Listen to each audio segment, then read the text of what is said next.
સમગ્ર તાપી જિલ્લામાં સનસનાટી મચાવનાર ડોક્ટર શૈલેન્દ્ર ગામિત પર બે યુવતીઓએ કરેલા બળાત્કાર અને છેડતીના કેસમાં નવો વળાંક આવ્યો, જ્યારે તાપી જિલ્લા ડીવાયએસપી દ્વારા રાખવામાં આવેલ પ્રેસ કોન્ફરન્સમાં ખુલાસો કરવામાં આવ્યો કે આ યુવતીઓ પર ડોક્ટરની પત્ની દ્વારા 3,67,00,000 રૂપિયાની ઉચાપતની ફરિયાદ થયા બાદ તેમણે આક્ષેપ કર્યા હતા। પાછલા એક અઠવાડિયાથી ટોપ ઓફ ધ ટાઉન બનેલો કિસ્સો, જેમાં તાપી જિલ્લાના ડોક્ટર શૈલેન્દ્ર ગામિત પર એમના ત્યાં કામ કરતી બે યુવતીઓ દ્વારા બળાત્કાર અને છેડતીની ફરિયાદો કરવામાં આવી હતી। આ કેસે આજે નવો વળાંક લીધો, જ્યારે તાપી જિલ્લા પોલીસ અધિક્ષકની કચેરી ખાતે નાયબ પોલીસ અધિક્ષક દ્વારા રાખવામાં આવેલ પ્રેસ કોન્ફરન્સમાં માહિતી આપવામાં આવી કે ફરિયાદી યુવતીઓ પર ડોક્ટરની પત્નીએ આશરે 3,67,00,000ની હોસ્પિટલમાંથી ઉચાપતની ફરિયાદ કરી હતી। ત્યારબાદ યુવતીઓએ આ બળાત્કાર અને છેડતીના આક્ષેપ કર્યા હોવાનું બહાર આવ્યું। તાપી જિલ્લા પોલીસ અધિક્ષક કચેરીમાં ડીવાયએસપી પીજી નરવાડે પ્રેસ કોન્ફરન્સ કરી આ માહિતી મીડિયામાં આપી હતી। બળાત્કારના આક્ષેપ કરનાર યુવતીઓને નોટિસ આપી જવાબ લેવા બોલાવ્યા છતાં એવો જવાબ આપવા આવતા નથી તેવી પોલીસ દ્વારા માહિતી આપવામાં આવી છે। સૂત્ર પાસેથી મળતી માહિતી મુજબ યુવતીઓએ એપ્રિલ મહિનાથી દવાખાનાની જોબ છોડી દીધી બાદ બળાત્કારના આક્ષેપ કર્યા હતા।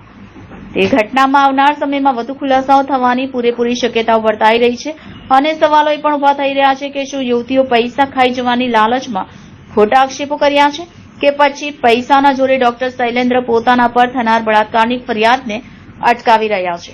વધુ માહિતી આવતા એપિસોડમાં। Reporter Bindeshwari Shah, City Gold News, Tapi. Okay sir. ગઈ તારીખ 17/6/2024 રોજ આ કામે અરજદાર હેમાંગીબેન વાઇફ ઓફ શૈલેન્દ્રભાઈ રમેશભાઈ ગામિત નાઓએ વ્યારા પોલીસ સ્ટેશનમાં ઉચાપત સંદર્ભે એક અરજી આપેલી, જે અરજીની પ્રાથમિક તપાસ કરી અને ગઈ તારીખ 8/7/2024ના રોજ આ બાબતે ગુનો દાખલ કરવામાં આવેલ છે।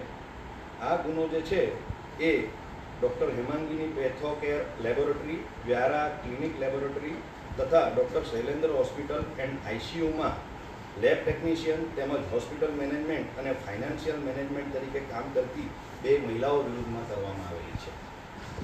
સર, આજે ફરિયાદ દાખલ થઈ એમાં મહિલાઓએ પણ સામે ફરિયાદ દાખલ કરી છે છેડતીની અને બળાત્કારની, તે અંગે હવે શું કાર્ય? સદર અરજીની તપાસ દરમિયાન આ લોકોને નિવેદન માટે બોલાવતા તેઓએ તારીખ 1/7/2024ના રોજ એક અરજી આપેલ છે, જે અનુસંધાને તેઓને નિવેદન માટે બોલાવેલા હતા તથા એ સિવાય આગળની કાયદેસરની કાર્યવાહી માટે પણ બોલાવવામાં આવેલા હતા।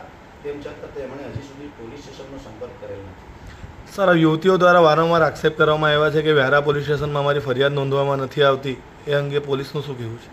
અરજદારોએ આપેલ અરજી અનુસંધાને તેઓને અવારનવાર બોલાવવામાં આવેલા છે, તેમ છતાં તેમણે પોલીસ સ્ટેશનનો સંપર્ક કરેલ નથી। સર, એમની જે ડૉક્ટર શૈલેન્દ્ર છે એમની વાઇફ દ્વારા જે 17 તારીખે અરજી આપવામાં આવી હતી ફરિયાદ કરવામાં ઉચાપતની, એ અંગે પોલીસે કોઈ તપાસ કરીને કોઈ જાણકારી કરી? ઉચાપતની અરજી અનુસંધાને તપાસ કરીને જ આ ગઈકાલે જે ગુનો છે 406, 420, 408, 114 મુજબનો દાખલ કરવામાં આવ્યો છે। કેટલા રૂપિયાનો સર ગુનો દાખલ થયો છે? ટોટલ જે ઉચાપત છે એ 3,67,00,000 રૂપિયાની છે। જી સર।